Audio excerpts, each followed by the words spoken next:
Hello everyone, welcome back. Study ম্যাথমেটিক্সে প্রত্যেকে স্বাগত জানিয়ে ক্লাস 6 থেকে chapter 14 page number 152 video part number 7 করব। আজকে আমরা এখান থেকে করব।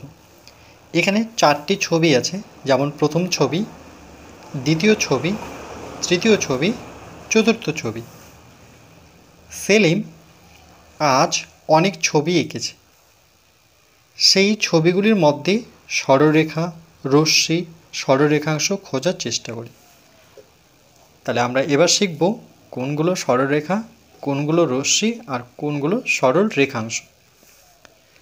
প্রথম ছবিতে এবি সিডি দুটি, প্রথম ছবি এবি, তাহলে এবি সিডি দুটোতেই দেখো টির চিহ্ন দিয়ে কিন্তু আছে।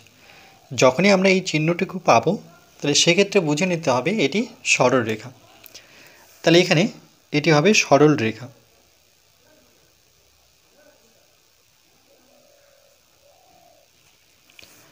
কারণ এখানে দিয়েছে যে এদের দুই দিকের প্রান্তবিন্দু নেই, কেন যেহেতু তীর চিহ্ন দেওয়া আছে, তাহলে আমরা ইচ্ছে করলে কিন্তু এই চিহ্নটিকে এই তীর চিহ্নটিকে আমরা আবার স্কেল দিয়ে দুই দিকেই যতদূর ইচ্ছে নিয়ে যেতে পারি।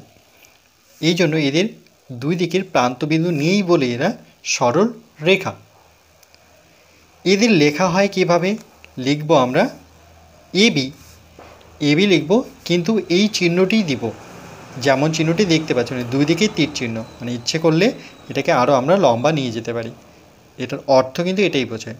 ও সিডি,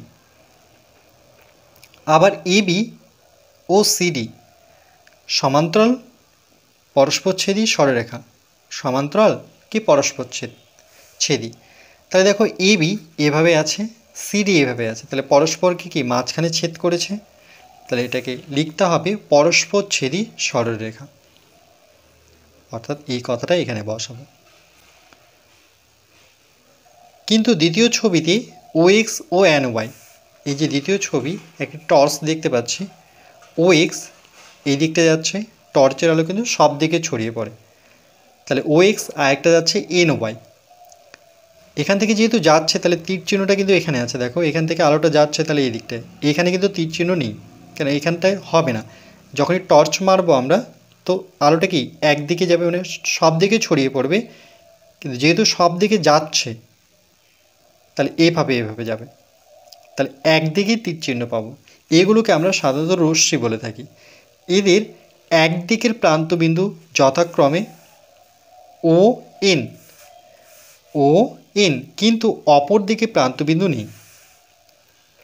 একদিকে প্রান্তবিন্দু ও, একদিকে এন, কিন্তু অপর দিকে প্রান্তবিন্দু নেই, কেন একটি টর্চের আলো কতদূর যেতে পারে সেটা তো আমরা চোখে বুঝতে পারবো না। এই জন্য এখানে লিখেছে যে এদের একদিকের প্রান্তবিন্দু যথাক্রমে ও আর এন, কেন এটা তো আমরা চোখে দেখতে পাচ্ছি, টর্চের ঠিক এখানেই থাকে সেই প্রান্তবিন্দু দুটো, আর বাকি যে প্রান্তবিন্দু দুটো সেটি কিন্তু দেখতে পাই না আমরা। তাই ও এক্স ও এন, তাই ও এক্স ও এন ওয়াই হলো, ও এক্স আর এন ওয়াই হলো, এগুলোকে আমরা রশ্মি বলবো।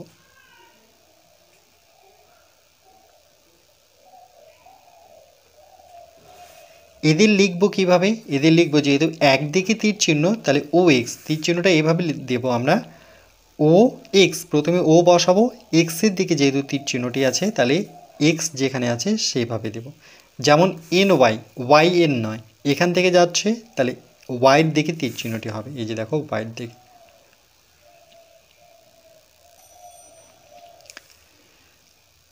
আমি সেলিমের তৃতীয় ছবি দেখে সরলরেখা ও রশ্মি কীভাবে খুঁজব, অর্থাৎ এই ছবিটি, এটি একটি মোমবাতি, দেখো মোম, তার আলো কিন্তু চারিদিকে ছড়িয়ে পড়ে।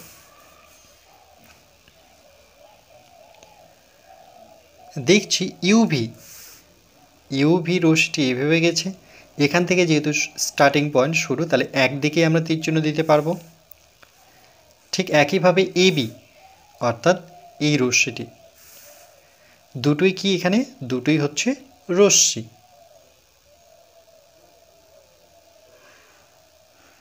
এখানে কোনো সরলরেখা নেই, এটার ক্ষেত্রে কোনো সরলরেখা পাবো না, কেন কি একটা মোম যখন জ্বালাবো তখন কিন্তু সোজা যায় না, তাই না? মোমটা সবসময় আমরা যেভাবেই রাখি না কেন, মানে এইভাবেই রাখবো সাধারণত, অন্যভাবে তো থাকবেই না, তাহলে সেই আলোটা চারিদিকে ছড়িয়ে যাবে। এটার মতো নয়, এটা তো সরলরেখা বরাবর আলো যায়, যার চোখে আমরা মারতে যাচ্ছি সেখানে কিন্তু আমরা মানে ফোকাস করতে পারি যে জায়গায় আমরা ফোকাস করতে চাই, কিন্তু মোমবাতির ক্ষেত্রে সেটা তো সম্ভব নয়,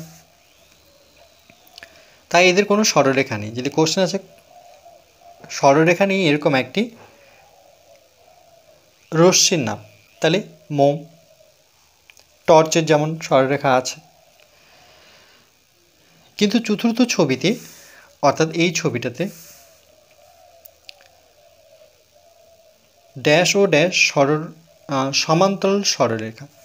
তাহলে সমান্তরাল সরলরেখা সম্পর্কে তো আমরা জানি যে স্কেলটি এভাবে আছে, তাহলে এদের দূরত্ব সব দিকেই সমান, তাহলে এই স্কেলটি কিন্তু সমান্তরাল সরলরেখা আছে। আমরা যদি এইভাবে একটি দাগটা নিই, এইভাবে একটি দাগ নিই, তারপর স্কেলে যদি তুলে নিই, তাহলে এরকম দুটো দাগ পাবো, তাদের দূরত্ব সবসময় কী হবে? সমান হবে। তার মানে এখানে বোঝাচ্ছে যে পি কিউ আর আর এস এই দুটো সরলরেখা কিন্তু সমান্তরাল। তাহলে এখানে লিখব P Q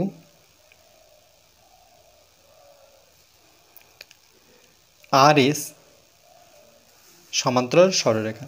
dash O dash পরস্পরচ্ছেদী সরলরেখা, তাহলে পরস্পর ছেদ করেছে পি কিউ আর আর এস।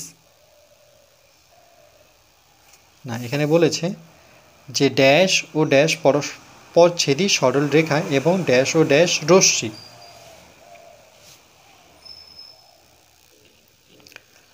তাহলে এখানে পি কিউ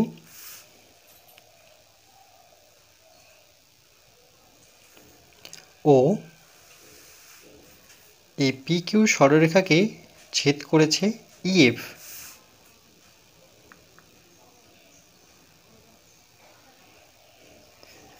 তাহলে পি কিউ আর ইএফ পরস্পরচ্ছেদী, কেন কি এই দুটো সরলরেখা, মানে এই সরলরেখার উপরে আরেকটি সরলরেখা, তাহলে এই সরলরেখা পরস্পরকে ছেদ করলে এখানটায়, তাহলে এদের বলবো পরস্পরচ্ছেদী সরল রেখা। এবং ড্যাশ ও ড্যাশ রশ্মি, তাহলে রশ্মি খুঁজতে হবে। রশ্মি দেখো, আমরা এই পুরোটাকে তো রশ্মি বলতে পারবো না, কারণ দুই দিকে তীর চিহ্ন আছে, তাহলে আমরা এই বিন্দুটাকে কেন্দ্র করে একটা আমরা বলতে পারি এনআর, আর একটাকে বলতে পারি এমপি, মানে এম থেকে দেখো এম এ তো কোনো তীর চিহ্ন নেই, এখানে তীর চিহ্ন, তাহলে এমপি এনআর। তাহলে লিখব এম পি এন আর। যেহেতু আর এর দিকে রশ্মিটি আছে, তাহলে একদিকেই রশ্মি দেব, যেমন এটি পির দিকে রশ্মি, তাহলে এমপি এভাবে লিখব, এম পি লিখে পির দিকে রশ্মিটি দেখাবো, এন আর, তাহলে আর এর দিকে রশ্মি গেছে, দেখো রশ্মিটি কিন্তু আর এর দিকে আছে।